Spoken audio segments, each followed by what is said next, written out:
now. Thanks for the tip, Isaac. You can introduce yourself first. Matt's going to go first?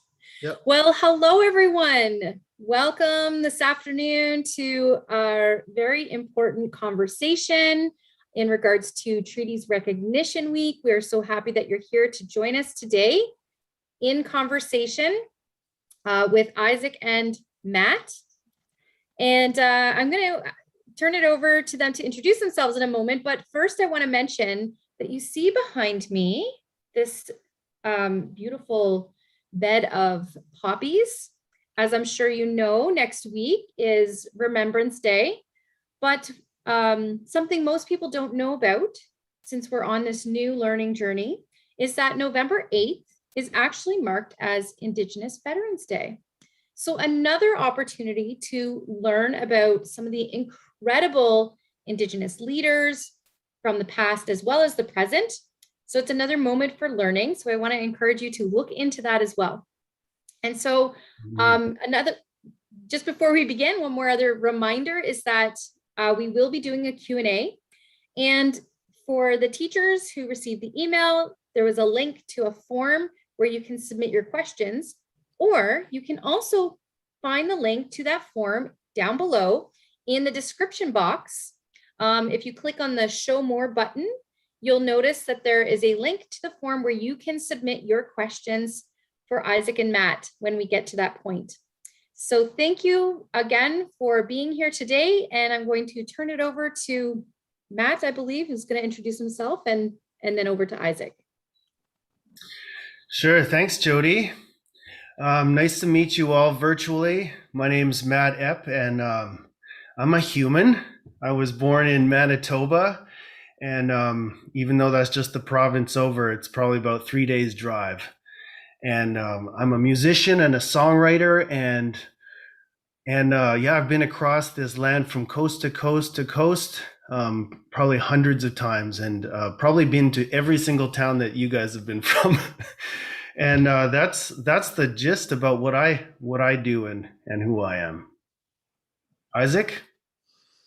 Well, thank you very much, Matt. So, Ani Bojo, Manzinapkinegego'anaabe Indigenous, Genebe Gukchibigaj and Donjaba, Gnoje and Dodem, Ojibway and Dao, Nimki Ajbikong Ninda. My name is Isaac Murdoch. I'm from Serpent River First Nation. My native name, my traditional Ojibway name, is the animal who paints the rocks. And it's kind of like the cave paintings and the red pictographs that you see on rocks all over the world. My name is in reference to that. And I come from the village where the serpents are painted on the rocks. I'm Ojibway, and I live at a place called Thunder Mountain. And of course, this is who I am, and this is where I come from. And it's a great honor to meet you. And it's also a great honor to have Matt come aboard too. So Matt is a world-renowned musician who has traveled globally. He's lived all over the world. He's an extensive world traveler and enthusiast. And he's a poet, he's a musician. And I really have a lot of respect for this man, Matt. And so thank you for coming on board, Matt. It's my pleasure, Isaac. It's a pleasure to be here with you guys all. And Isaac, of course, I got great admiration for you as well. No. Okay, so what we're going to be talking today is a little bit about what a promise is. Wawindamagewin is how we would say an agreement or a promise. And first, I want to take a look at that word, wawindamage. Wawindamage. So when you look at that word, which we use as a promise or an agreement, wa is insinuating light. There's light, and there's light that's coming from our heart, and it's the way of. And so when we talk about a promise, it means that whatever was agreed upon, that light will shine upon it and shine upon our hearts, so that agreement will always be known and seen. So that's kind of an introduction to what we're going to be talking about today. And so, over the years, there's been many agreements and many promises made by Indigenous peoples pre-contact. So this was way before, the European colonies that were made here. And so we're going back before the 1500s. And so there's stories and amazing teachings about how we had agreements with the sturgeon fish, how we had agreements with certain trees, with certain islands. We even had agreements with certain clouds or stars. And so there was lots of agreements that we had with the natural world. And the reason why that was is because we needed to always make sure that we were in line with the original instructions on how to live here, with the natural laws that the land hold. And so these agreements, these very sacred agreements, were also a mnemonic device. It was a mnemonic sort of way to keep the natural laws alive so that we could sustain ourselves for thousands of years without compromising the environment. And so, of course, these treaties, these agreements have gone on for as long as I think humans have been here. And so we're going to dive into, exactly what these are. And so one of the first type of agreements that we had were spiritual agreements where we made a commitment to the earth, a commitment to the animals, a commitment to the sky or the waters. And these agreements were often made through offerings of tobacco and gifts. And of course, in my tribe, we believe that there's many spirits that live on the land, that live in rocks or live in the waterways or live up in the stars. And so many gifts were given to them as special presents to honor agreements of the past. And so I grew up in a life where that's something that we had to do. It was something that was proper to do. It was in good form and good taste to honor these agreements that we had with the natural world and also the spiritual world. And so that's to me, that's what an agreement is. And so as time went on, we started to make agreements with other tribes. And what's fascinating about that is that our people were so smart because they really understood how to make an agreement really cool. And one of the ways was that they would use this. Migas is what this is called. And other people might call it a wampum shell. And so this is an actual wampum shell that comes from the ocean. And in this shell, you will notice that there's a little bit of purple right in here. And that purple, they say, represents fighting, war. It represents death and misery. And of course, it's in there to remind us that we're not to be like that. And so out of the sacred shell, they would make wampum belts. And these wampum belts, of course, were agreements that were made out of that shell. And the purple is a reminder that we're not to fight, that we have to be kind to each other, and that when we make these agreements, that they're done in good faith and good form, that they're done very respectfully, and that they're very sacred, because we never ever want to fight. Now, a lot of people might ask, why a shell? And there's always a lot of questions about the shells for some reason, just because they're so fascinating. Many years ago, they believed that a woman fell off the moon and landed onto Earth into the water. And when she landed on the Earth, her medicine bag opened up. And in that medicine bag, it was filled with star medicine and medicine from the sky. And it sunk to the bottom of the waters. And so she wasn't able to get that back. But there's a little bug, a little creature called a monodosh that is able to go and retrieve that medicine. And what they do is they carry that medicine on their back using a strap like this. And of course, that medicine washes up the shore and it becomes the shell. And so for us, when we make our wampum belts, it represents the natural laws from the deepest parts of the water to the very highest parts of the sky and everything in between. And so this belt, these colors, and the way that this is fashioned is all representing our natural laws here on Shkakamikwe, the earth. And so for us, the shell is a very powerful thing because we believe that this power comes from the sky. And so, of course, we did these agreements like this one here, which is called Genocide, which is an agreement where it was agreed that us and the Haudenosaunee Confederacy would eat a beaver tail with a spoon and that we would share it. And the reason why they wanted to use a spoon was because if there was an argument at dinner time, you couldn't stab somebody with a spoon. So that's why it's not called the dish with one fork or the dish with one knife. It's actually the dish with one spoon for a reason. And in my language, we call this Genocide, which means our sacred dish. And so I wanted to share that because I think it's an important insight on pre-Confederate and also pre-contact treaties and agreements that were made. This, of course, was made by the Haudenosaunee. And, we were very lucky to be invited and to be a part of this agreement that they had already established amongst themselves. And there's many tribes that are a part of it. And the concept of sharing and looking after each other's children and making sure that people are looked after and safe has always been the foundation of our agreements, and also how to manage the land.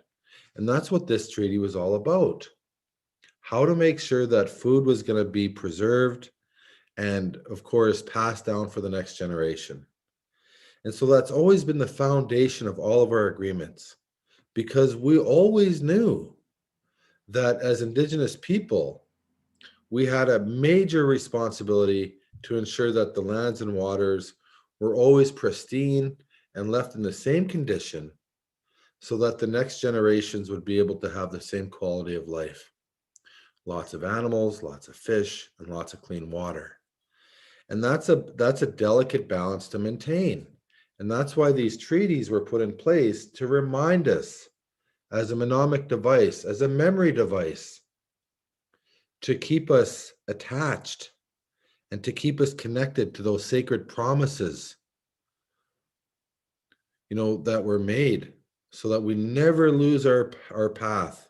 We never lose that trail that leads us to ecological certainty. Because right now we're running a deficit. And I'm just going to get real here for a minute, kids. We're suffering climate change. We're in a massive ecological collapse. And it's never too late to polish or shine or renew original agreements that we had. It's never too late.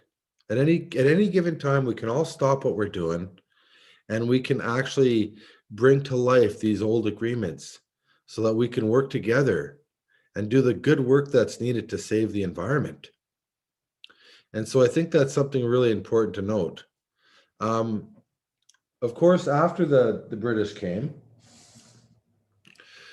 they were very interested in making sure that they got all the land. So the British, the pre-Confederate British, so the ones that were here before Canada was a country, are somewhat villainized in this story, the political ones anyway, in a way where they had tried to trick and use very, very evil ways to get the land. And so during the treaty time, when treaties were made with Indigenous people, there was a lot of lying that took place. And so here is the understanding of the treaty that I heard from my grandparents. And I come from two direct lines of hereditary chiefs that were there at the treaties. And so through the family history, I was able to get a very good interpretation of what the treaties were. And this is what was told to me, and I'll tell them to you.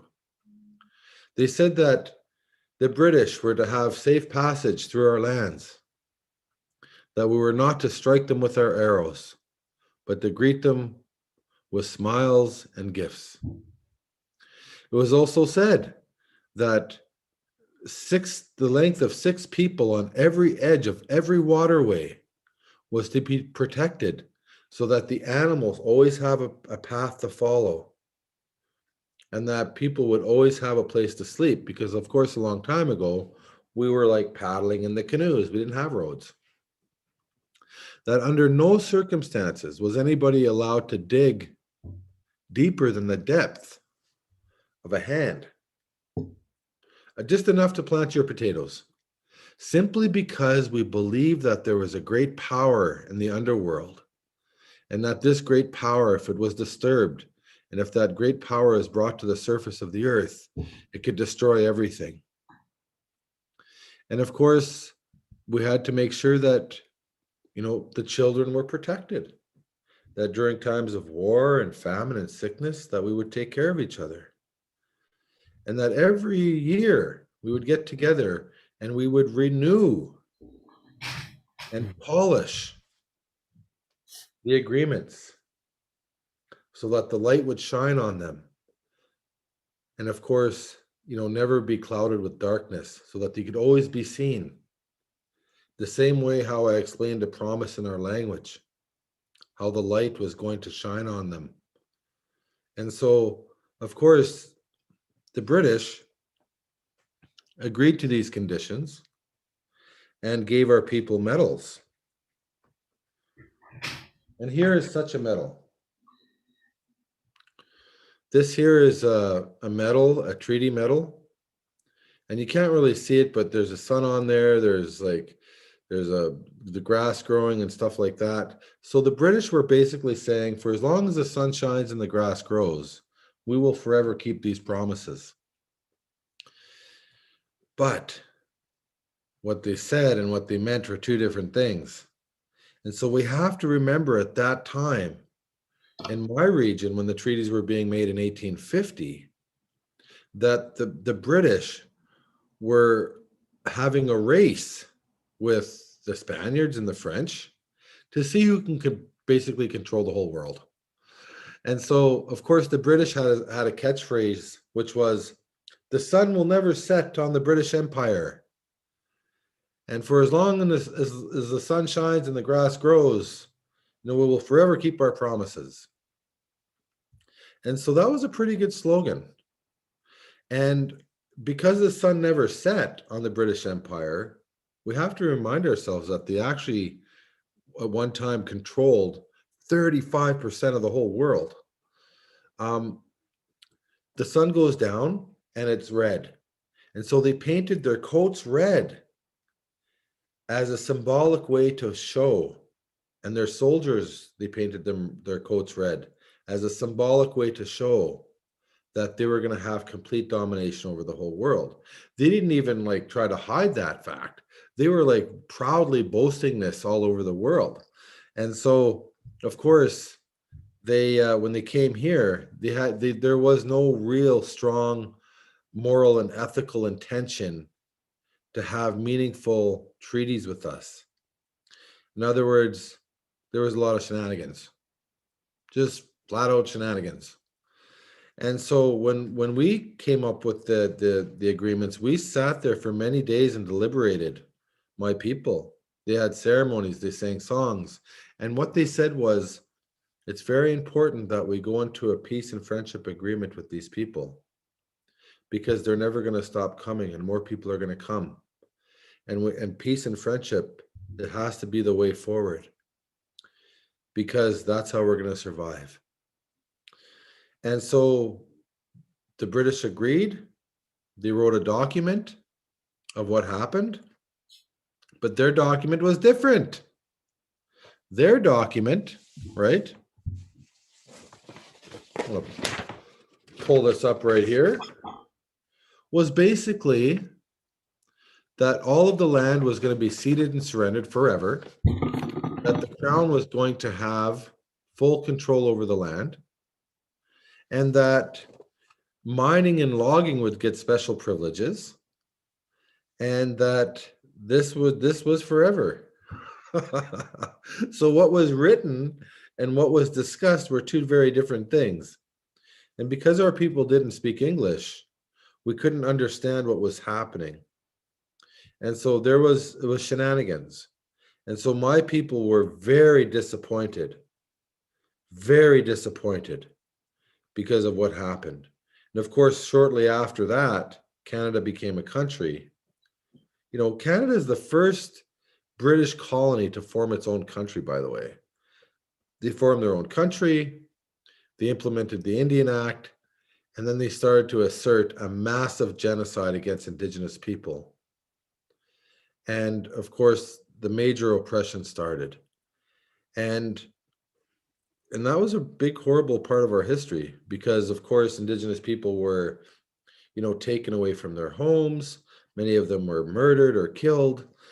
Children were forced into plague-stricken, institutions where they were destined to die, and thousands of children died at residential schools. The numbers are staggering. Children. So these Catholic-run institutions were actually partly responsible with the Canadian government of killing thousands and thousands of Indigenous children. And so, that's just a hard reality. That's a hard truth. And so this genocide occurred because Canada wanted to make sure that there was no Indigenous interference. So you get the Native people out of the bush, onto the reserve, contained into the reserve, then forced into institutions where they could be colonized. That way they'd never go back to the land and become known as the Indian problem, which is a free roaming people. And that way Canada could have a free-for-all in resource extraction, which they did, which actually contributed to the climate crisis that we're in, which also contributed to the massive ecological collapse. And right now, ecosystems are collapsing like dominoes, because what you do to one thing affects something else. And so we're in a very special time, in a very unique time, where we have to take this crisis that we're in and we have to flip it around, like circumnavigate around this thing and try to find a way in so that we can effectively work together and provide partnerships under the spirit and intent of what treaty means, a promise. And so I will leave it there for a little bit, because we have this incredible, amazing human being, Matt Epp, who's been around the world, who's seen lots. And, one of the things that we talked about was the racism, the systemic racism that's built right into systems and right into societies to dehumanize Indigenous people. So because it justifies the land theft. And so, racism is not some sort of it's not something that you'd want in a very beautiful agreement. It doesn't seem to fit. And so we have to try to find a way to eliminate racism in this country. And so, Matt, would you be able to talk a little bit about that, or whatever you want? Yeah, sure. Miigwech, Isaac. Isaac is like a brother to me, and we share the same mother, Earth, just like all of us, right? And so that's the thing. You said it so well and so eloquently, Isaac. The racism against Indigenous people here in Canada, but racism all over the world, of course, is being used as a tool, is something that comes from the top down. It's really like a propaganda that allows a certain group of people to be dehumanized so that they're out of the way and that they don't pose a problem to the benefit of another group of people. And so I just want to back up just a little bit into some of my experience with travel, and as a singer-songwriter. So when I grew up in Manitoba, and in Manitoba, there's I lived in many small towns. I remember being a little kid and having this conditioning that came through school and family, and I also grew up in the church. Both my sides of the family are Mennonite background, and we came over to Canada as refugees. And in my experience growing up, there was there was a lot of conditioning around racism, and especially against Indigenous people. I remember walking my little brothers and school and sisters to school, and being afraid because I saw quote unquote Indians walking on the sidewalk, towards us, and we thought that was a dangerous thing.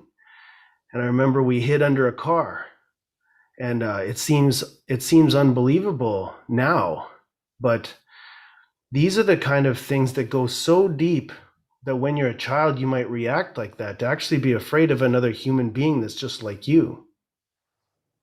And I think about that. It just it came up when you were speaking, Isaac, and I don't know if there's a specific example that comes to mind for each of you listening, but there's deep things that come from the society that's around us. It comes up in our movies. It comes up in our dinner talk around the table at home.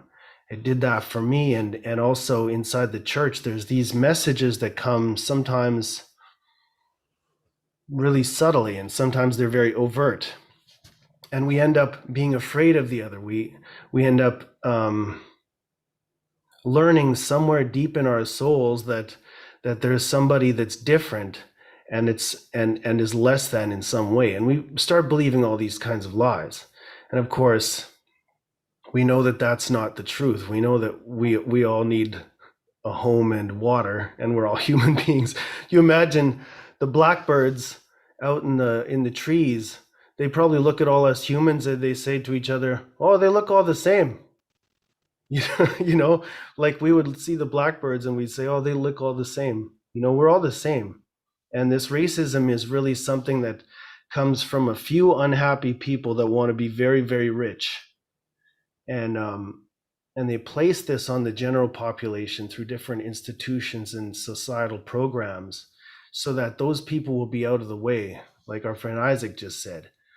So as a singer-songwriter, one of the early things that I learned, or I felt in my heart, was that one of my responsibilities, if I had a voice, was to travel the world and to meet people of all kinds and see different places, and make sure that if I was going to open my mouth, that I had some perspective. And so one thing that I learned from traveling around, of course, in Europe and Asia and the U.S. and Central America is that in general this narrative, this tool has been used for a long time. It's history's written with it, and especially the written history it's been used against a lot of people, and it's generally for resource extraction. If we can make these people less than, then we can take what they have, or take what they protect, especially. And so, Isaac, that's what I would say about my experience with firsthand seeing it, and also experiencing some of that conditioning that comes through society. And I try not to beat myself up about that, about the things that I learned as a very young child, and that I had to actively unlearn and unattach from. And I think that probably all of our friends that are listening can understand some of that. Yeah, you made some really good points. I think a lot of people tend to think that, for example, I'm Anishinaabe, and I was born in Anishinaabe. And so I wasn't born Canadian, because my nationhood, my tribe, our Chinaakinegego'anaabe, our laws existed way before Canada was here, like thousands and thousands of years before. And we're not willing to give up our nationhood because we're a very distinct people with our own laws and our language, and we have our own education systems, and we have our own schools of thought, and it's very beautiful, and it's a very beneficiary thing to the world, and it's something that we don't want to give up. And Mhm. so I can't help it if I was born in Anishinaabe. That's who I am. And so right now, what Canada is doing is they are forcing their nationhood on Indigenous people, and I don't think that's right, because just because we're not Canadian, or just because I'm not Canadian, doesn't mean that I'm not a good person. It doesn't mean that I don't want to work with Canadians, and it certainly doesn't mean that I'm racist. It just simply means that I am Anishinaabe, and that's what the nation to nation agreements were all about. Two different nations of people coming together in unity to make the world better. And I think that we can still do that. And so I know one thing for sure, that if we continue down the road of reconciliation with, getting land back, which is important, Indigenous people need some land. There's no reason why Canada should have all the land and Indigenous people have none. Like Indigenous people need land. There's just no two ways about it. And so that's how reconciliation, I believe, is going to be achieved. And so, it's not right when you steal something from somebody, and of course you don't give it back. And what we're saying is we don't want all of it, because that's unrealistic, but we do need some of it back. And we're going to be the orchestrators of how that looks. Because Canada, ancient Canada, I guess, are the culprits. But those systems of land theft are still in place, and people are still benefiting from that land theft. And so reconciliation, to me, of course, is making sure that Indigenous people, have their land to live on, and to be a free people again, like how they were. That's very important to us. But not only that, I believe that reconciliation and moving forward is going to require us to really communicate with each other and develop new strategies and new pathways forward that are ecologically sensible, so that we're not driving ourselves into a deficit when it comes to the environment. And that's something that we habitually do.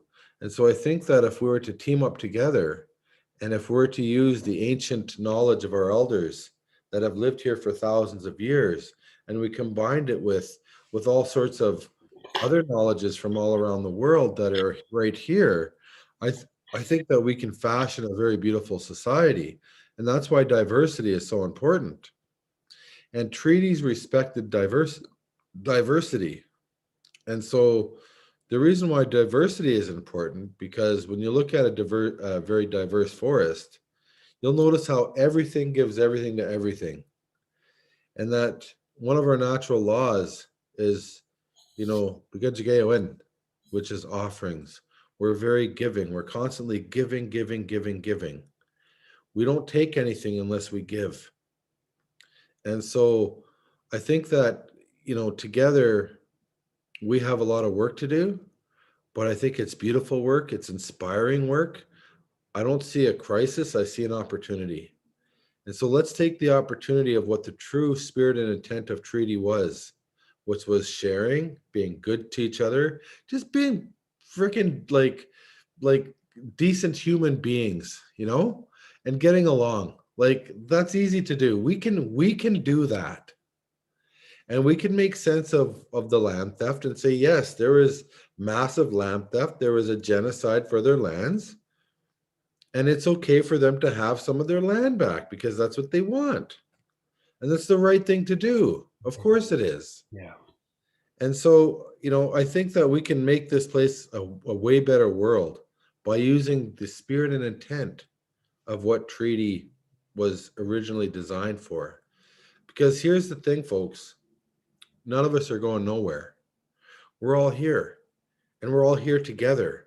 So I think that we really need to make the best of it. And we also need to ensure that these conversations continue to happen, so that the next generation can benefit and build on the work that we're doing now. So with that, I would like to ask Jody if she has anything she'd like to add, and if there are any questions, because questions are an important part of learning. Well, of course, there are questions rolling in, which is great. Keep them coming. We'll try and get to as many as we can. But yeah, this is the important learning that we're doing this week, and hopefully beyond this week is, for a lot of people, this is new information. And then for a lot of people, often that follows up with, well, how come I didn't know about this? How come, we talk a lot about mapping. When you look at a map in school, you see Canada, you see the provinces. So maybe I'll pose that question to you as well. Why don't we see other nations on the map? Well, I think that's a very good question. So in order to conquer a people, in a mapping sense, you have to conquer their God, and you have to assimilate them into the new map. And so there is a massive erasure of Indigenous territories and people from the maps, so that when people are learning about the maps and jurisdictions in school, we've been completely erased from it. And so it was intended for you never to learn about these things. Because as long as we were a free people with our own government, and with our own freedoms, then we were known as the Indian problem, because we'd interfere with resource extraction. Because we have no choice, because that's embedded into our culture, that's embedded into who we are as Indigenous people, is that we need to protect the lands and waters. That's never going to stop. And so, it was critical for mapping to take place to erase us systematically from the minds of the general population, so that the land theft could occur. And so now you have generations of people saying, well, this is Canada, this is Crown land, because generationally that's what they've been taught. And so we're not even on the board. We're not even on the map at all. And so there's been more land that was stolen and more genocide that occurred because of maps than there has been by guns and bombs. Let that sink in for a minute. But let me tell you, we're still here. I'm still here. My nation is still here. Our people are still here. Our histories are still here. And our map looks really different. And we need to make sure that when we look at the lands and waters, we have to recognize that everything is interconnected, and that a bird doesn't recognize jurisdictions and townships and counties and all of those things. That in the bigger picture of humanity, the rights-based title agenda for land has caused more problems, more wars, and more death than anything else. And that we have to really pull together and start thinking about, what are we going to do? And of course, we have to include the ecology into our mapping systems. And guess what? Indigenous people, we are a part of the natural ecology in the land. We have to be included. The map has to show the living force that's there. It's not just, it shouldn't show just a jurisdictional thing. A long time ago, when the Ojibway made their maps, that's what they always talked about. What was there? What was living there? It wasn't about what is mine. That concept never entered their thought, but what was living there. And so, I think the whole mapping thing needs to change. I remember one time I was at a school and I brought this up, and the big map of Canada fell down as I was telling this. And the teacher said that map's been up there for 20 years. It's never fell down once. You come in here, you start yapping about maps, and it fell down. And all of a sudden, we just had this eerie feeling, and everybody got cold, and it was chilly. And the teacher said, I think there's a ghost in here. And so we kind of looked at each other, and I was like, oh my goodness. And that's what happened. But anyway, Mapping. It needs to change. It's what you're looking at is not real. I'm telling you this because our people were not included into that. You know, how did the Queen get our lands? That's false. That's called theft. We're actually looking at a land theft, a document of land theft when we look at a map. And legal scholars can't even dispute this anymore. It's the truth. And that's what this is all about, telling the truth. Good question, Jody. So there's another question here kind of connected to this. Is there a main Indigenous tribe or nation? So if we're talking about other nations that are existing on these lands, do you want to comment on that?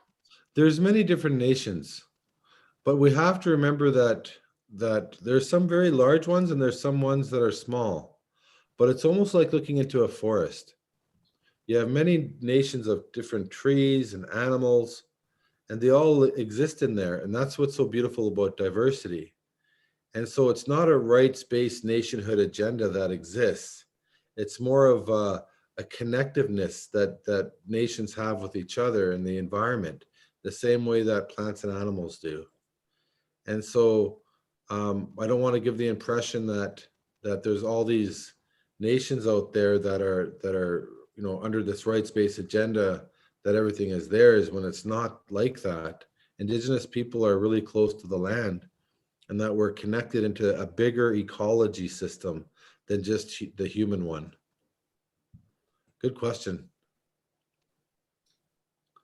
Another question is, this one's from Upper Grand District School Board, a student from there. How were treaties made despite the language barriers? Like I said before, there was a lot of deceit and there was a lot of trickery that was done.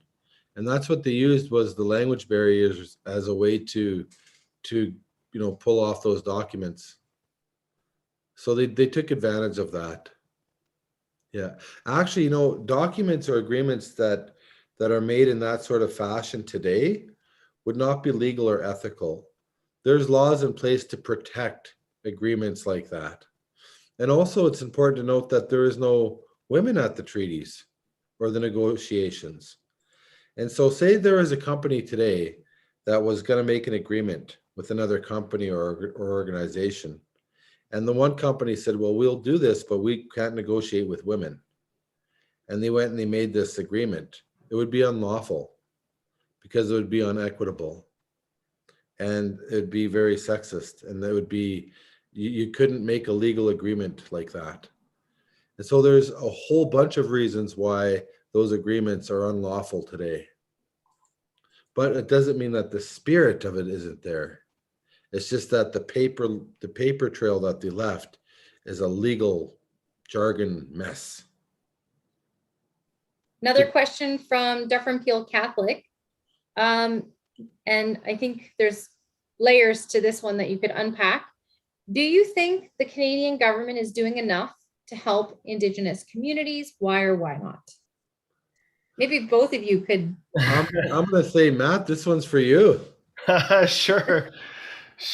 Wow, what a question, hey?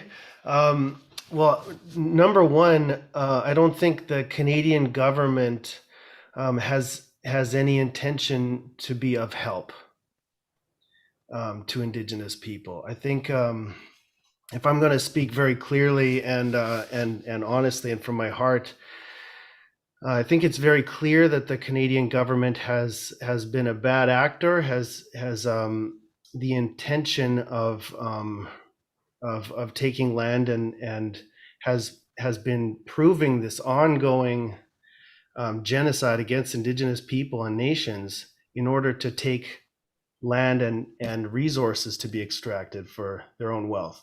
So I think that this idea of that the government puts out in an optical way to make it for show that they are doing some kind of handout is a patronizing idea that first of all, Indigenous people don't need help. I think if there's any responsibility to fix the genocide and these completely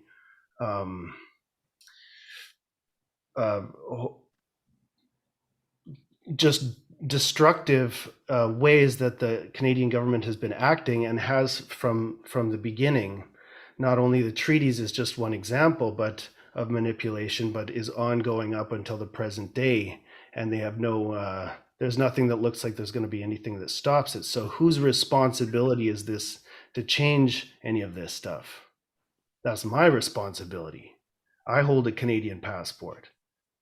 And it's your responsibility if you hold a Canadian passport, you know, whether or not your family's been here for 400 years and you've been Canadian that long, or if you came over like my family as refugees, or if you came just recently as immigrants looking for a better spot, a safer, nicer place to live or something like that, who knows?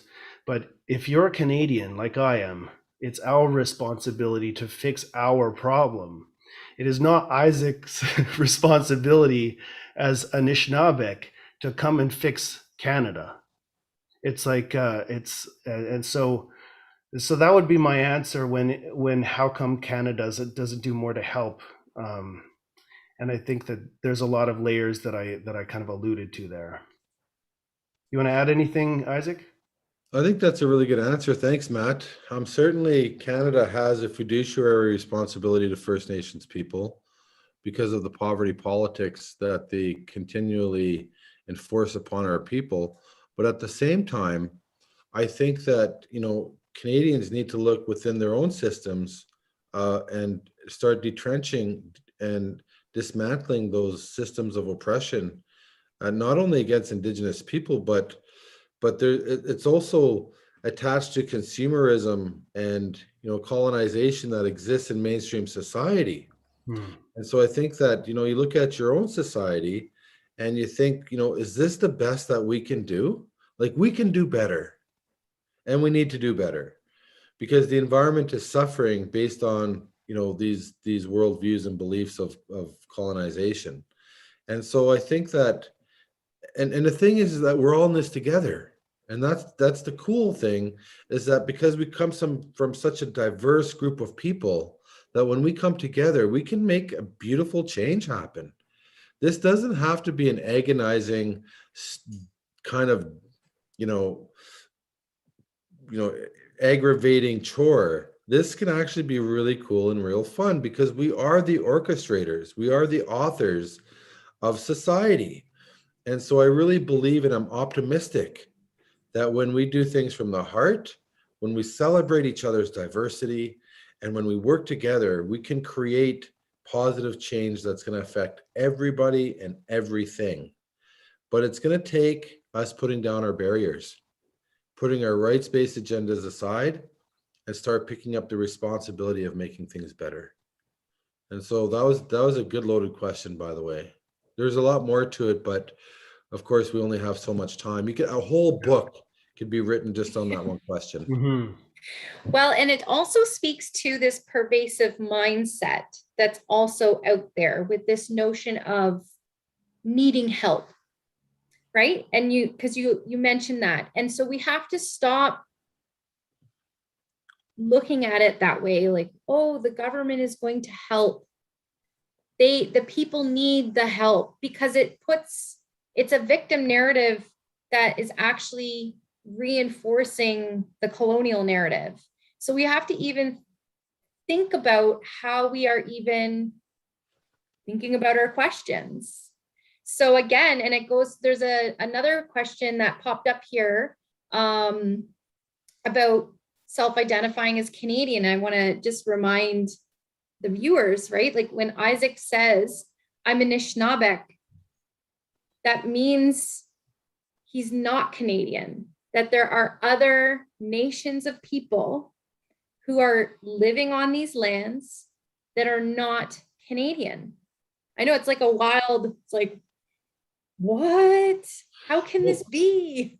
It's just really wild for people to wrap their heads around that. Let's just flip this over for a minute. So say I go to Mississauga, right? And all of a sudden, I start putting Anishinaabe flags all over Mississauga, and I start issuing cards out to people and start telling them that they are now Anishinaabe and that they are under the Anishinaabe jurisdiction. You know what would happen? I would be probably arrested for mischief, and I would probably be taken out of society, and they would question a lot of things about me at that time, because there's something not right about it. So if I actually came there and started issuing you cards and start to say you're Anishinaabe and start saying, you know, all these things, you would question, like, what is going on here? This is like totally out of this world. Who is this person? I feel the same way. I feel the exact same way. Like, what is going on here? Like, how can somebody actually tell me who I am and tell me what nation I belong to? Because I already know who I am. My nation has been established here for thousands and thousands and thousands of years. I'm proud to be Anishinaabe. That's who I am. And I'm also very proud to be able to work, you know, with those that consider themselves Canadian. We're here. Let's work together and let's accept each other. And part of the biggest thing that I think we have to overcome is that I'm not Canadian. You know, but that doesn't mean I don't actually have a horn sticking out of my head. I am a good person. I'm a kind person. And I want to work with everybody. And I believe in the greater peace of humanity. And you know what? And I believe that we can do it. Well, let's talk about let's move into what can we do? Because there's a lot of questions around what can we do?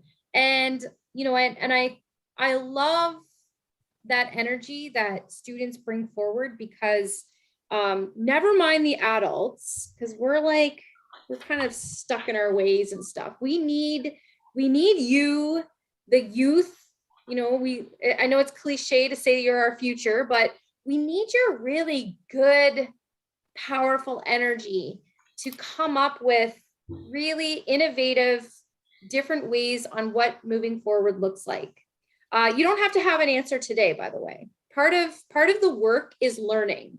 You know, I know we want to jump to action right away, but sometimes we need to take the time to gather more information so that we can make informed decisions on what those action items can be. But let's talk about some of the really cool things, Isaac, you and Matt have been doing together with music. So sometimes it's using your gifts. We have two musicians here.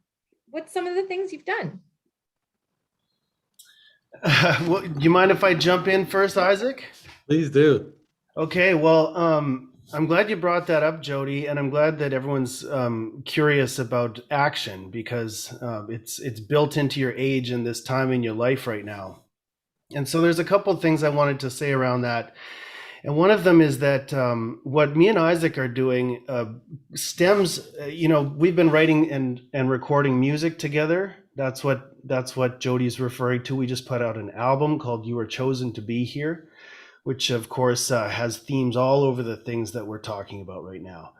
But all of this work that Isaac and I are doing together, and the art that we're making together, it stems out of a legitimate relationship. And that's what I wanted to speak about first real quick here is that when you mentioned reconciliation earlier, Isaac, I think that the perspective that I wanted to share with these young people right now and the teachers that are guiding them is that for me, reconciliation means a real honest relationship, something that's not just reciprocal. We're not measuring out how much we give and take to each other. It's a spirit, like you said, of giving and of like just friendship. It's like love. It's like, I love Isaac. He's a lovable guy. And I think that that's what we're missing so much in this land that is called Canada and is called lots of different things, and inhabited by different nations and different people, is that we need relationship with each other to realize that this otherness is not even a real thing. And so we have so much opportunity to co-create in this diversity a beautiful future and beautiful music as soundtrack to the revolution of the heart if we actually have relationship to each other. And so I'm not saying you go out there right now and ask people on the street until you find an Anishinaabe and say, okay, we're friends now. But I'm just saying, like, I have been across this land, left, right, center, everywhere, and there's not enough times when you see people from the Indigenous nations and Canadians that have genuine collaboration or just friendship in general. There's just not enough of that because, you know, if everybody's like Isaac, there's a lot of lovable people out there you can go hang out with, and I guess all I'm getting at is that a real relationship is ongoing. Like you have conversation, you communicate, you start understanding each other more over time, and then you realize that you're the same. You realize that we are each other, and that when you understand that in a profound way in your heart, that's when the real change happens. The action just naturally comes out. You don't do the action first. You start in your heart. And that's what I wanted to say. And the other quick thing I'm going to say before I pass it over to you, Isaac, is that directly speaking to these young people, I still understand and feel very much what it's like to be at your age. You know, when I grew up, I was bullied a lot, and I was searching for a purpose, and I saw society around, and I saw that it looked insane. It looked like it didn't make any sense. You know, and I just want to tell you that if you're looking for your purpose, especially at this sacred time that we're in right now, like Isaac and I say in a song, that we're writing our story right now. And if you're looking for your purpose, look into your responsibility as a human being on the earth to each other, to the land, because we don't have anything if we don't have each other, if we don't have a home and we don't have clean water. And so there's no purpose greater than giving of yourself for each other and giving of yourself for the lands and waters.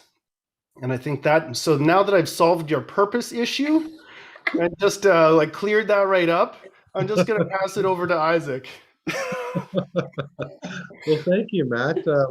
Absolutely. I think that we're in a time right now where, you know, I think in a lot of ways, you know, historians and people in the future are going to look back at this time in history, and they're going to be telling this story of when the two-legged tried to destroy the earth. And we're going to be the characters of that story. We're going to be the ones. For whatever reason, we're the chosen ones to be here right now. Mm-hmm. And there's nothing that is broken that cannot be fixed. The earth is a powerful entity. And I truly believe, just like Matt was saying, when we start building those meaningful relationships with each other, and we start working towards a common goal with responsibility, then of course anything is possible. And right now, I believe that's something that we need to do. And you know what? It's already happening, because me and Matt made an album. You know, it's already happening. Yeah. And so, you know, I guess just like Matt was saying, before we go, last message: be kind to each other, lift each other up, you know, support each other, and really think, what can we do? You know, how can we help, or how can we be of service to the earth? Yeah. If there's one thing as an Indigenous person that I want, is I want everybody to be on board to make sure that the lands and waters are protected for all of us. That's my only wish. And so with that, I want to thank all of you for taking the time to be here. We had discussed some pretty cool stuff, and you know, be safe out there. You know, be safe, be kind, respect each other. It's important. So with that, I want to thank Jody, and I also want to thank Matt, and I'll give Matt a chance to say his farewells as well. Thank you. Chimigwech Bama Pigwadnamin. Yeah, thank you, Isaac, and I also want to, as a farewell, also say thank you to all of these teachers in these schools, because we know that you're working your rear ends off, And we know that you're not getting paid very much, and sometimes you don't have the support that you need to do what you're doing. But we understand that you're under a lot of pressure and you care very much about these young people. And sometimes you must feel stuck in the middle of a lot of narratives that you're meant to be teaching, but also you really care to set these kids up for the future. I say kids, but I know that that they're young adults at this point and they carry a lot of responsibility. So I believe in you all. And, me and Isaac are your big brothers here. And so we hope we can continue this conversation and relationship in the future. Thank you. Merci, miigwech. Amazing. So what a wonderful afternoon with the two of you here. And I'm going to follow up to everyone who registered with a link to your album, since it was mentioned. Share that out. Cool. So something you can check out afterwards. And who knows, maybe we can do this again, talk about music. Sure. So thank you, everyone. Take care. Have a good day.